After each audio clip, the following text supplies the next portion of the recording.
नमस्कार दोस्तों, एक बार आपका फिर से स्वागत है आपके अपने इस YouTube चैनल पैरामेडिकल क्रैकर पर। तो फ्रेंड्स, आज की वीडियो में हम बात करने वाले हैं CPNET BHU RUHS entrance exam 2021 के बारे में। फ्रेंड्स, जैसा कि पता है इसके एंट्रेंस एग्ज़ाम 21 में इसके फॉर्म आएंगे और उसकी तैयारी आप पहले से हम करवा रहे हैं। फ्रेंड्स, आज क्लास 8 है, इससे पहले क्लास 7 तक हो चुकी है। आपने वो वीडियो नहीं देखी है तो उन सभी वीडियो का लिंक इस वीडियो के डिस्क्रिप्शन बॉक्स में मिल जाएगा। आप क्लास 1 से लेकर 8 तक देखते हैं तो आपको बहुत सारे क्वेश्चन एंट्रेंस एग्जाम में देखने को मिल सकते हैं। फ्रेंड्स, ये सारे क्वेश्चन प्रीवियस ईयर क्वेश्चन है, जो सबसे ज़्यादा बार क्वेश्चन पूछे गए हैं वही क्वेश्चन इसमें हम रखते हैं। तो फ्रेंड्स, आपका ज़्यादा समय ना लेते हुए हम आपको सीधे क्वेश्चनों पर लेके चलते हैं।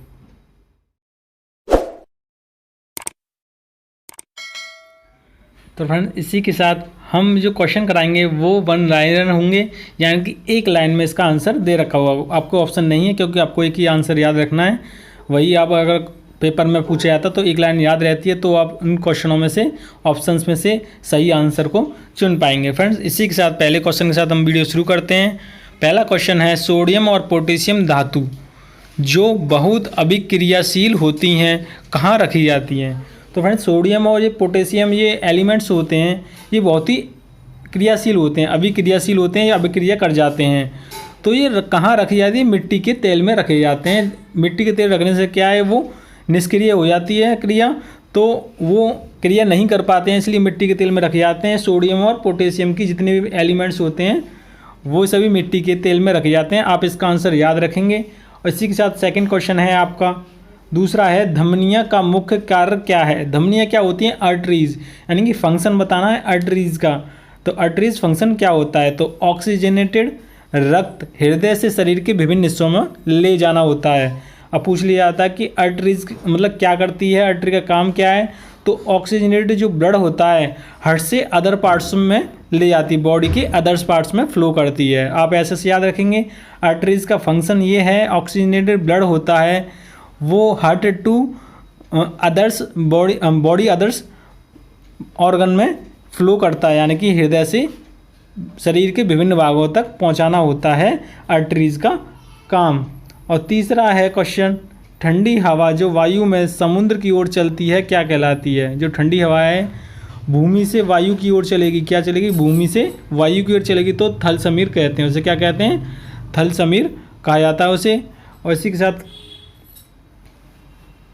4 क्वेश्चन है आपका, कौन से ग्रह पूर्व से पश्चिम की ओर परिक्रमा करते हैं? तो जो ग्रह आपके बताने हैं प्लैनेट कौन से हैं जो पूर्व से पश्चिम करते हैं? पूर्व से यानी ईस्ट टू वेस्ट, पूर्व से पश्चिम की ओर भ्रमण करते हैं या परिक्रमा करते हैं, तो वो होता है शुक्र और अरुण। क्या होता है? शुक्र और अरुण, इसे याद रख लेंगे।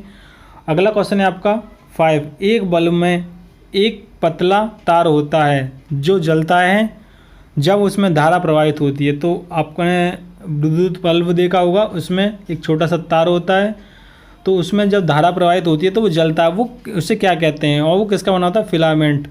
तो इसका आंसर आप याद रखेंगे, फिलामेंट। इंपॉर्टेंट क्वेश्चन है। और इसी के साथ 6 क्वेश्चन है आपका, वह लघुत्तम समय अंतराल जिसे सामान्य रूप से उपलब्ध घड़ियों से मापा जा सकता है।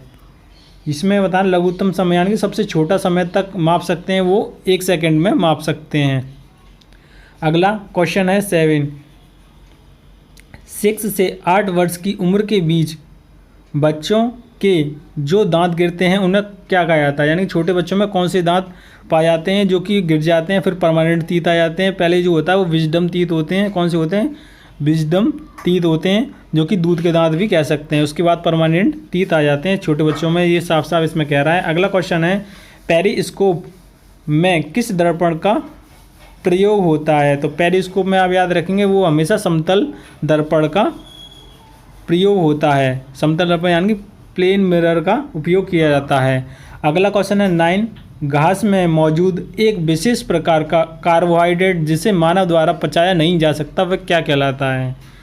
तो घास में बताना है कौन सा ऐसा कार्बोहाइड्रेट होता है जो मनुष्य से डाइजेस्ट नहीं कर सकता? तो सेलुलोज है। क्या है इसका आंसर? सेलुलोज। सेलुलोज जो है वो सेलुलोज ऐसा कार्बोहाइड्रेट है जिसे मनुष्य पचा नहीं सकता। अगला क्वेश्चन है आपका, वो है आपका 10, मौसम के पूर्वानुमान हेतु किसका प्रयोग किया जाता है? अधिकतम न्यूनतम तापमापी का। किसका किया जाता है? अधिकतम न्यूनतम तापमापी का।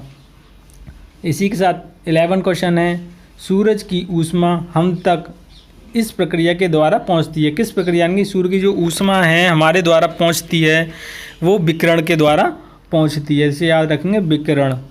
अगला क्वेश्चन है आपका, वो है आपका 12 क्वेश्चन, पुलों और गाड़ियों के निर्माण में इस्तेमाल होने वाले लोहे को मजबूत देने के लिए जिंक की कोटिंग की जाती है।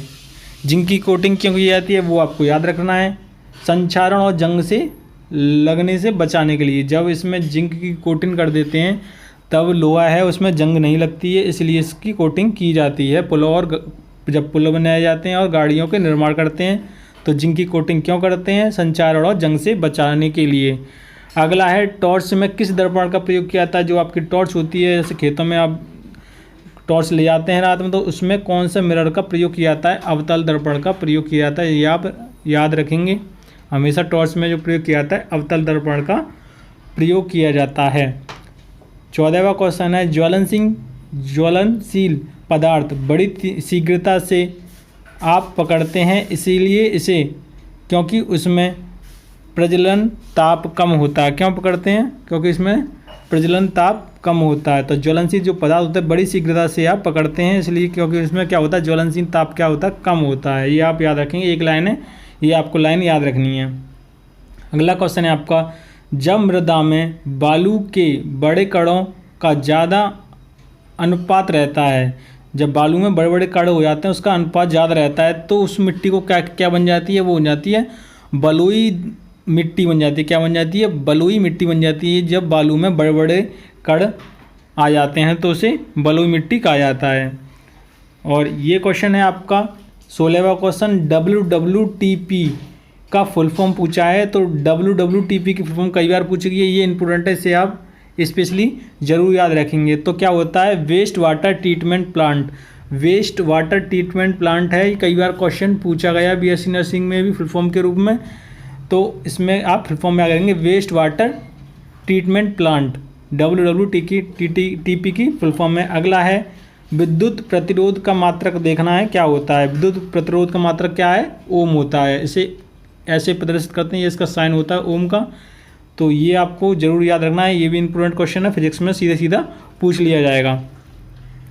अगला क्वेश्चन है आपका, विशिष्ट सूक्ष्म जीवों का उपयोग करके बनाई गई दवा जिसमें अलग अलग रोगों का उपचार किया जाता है, उसे क्या कहा जाता है? ये इंपॉर्टेंट क्वेश्चन है और सिंपल क्वेश्चन है, आप इसे भी याद रखेंगे।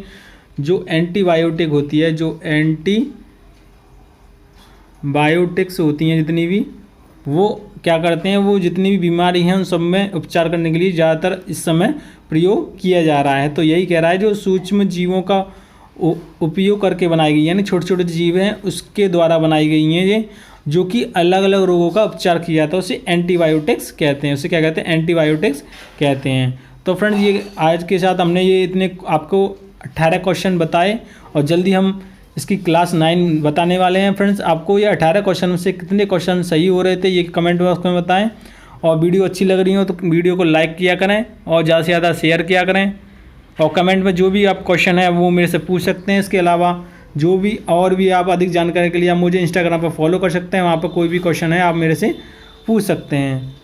और इंस्टाग्राम का लिंक आपको वीडियो को डिस्क्रिप्शन बॉक्स में मिल जाएगा। इसके अलावा पिछली 7 वीडियो का लिंक भी आपको वहीं प्रोवाइड करा दिया गया है, वहाँ पर जाके एक एक करके आप देख सकते हैं। Thanks for watching and subscribe my channel.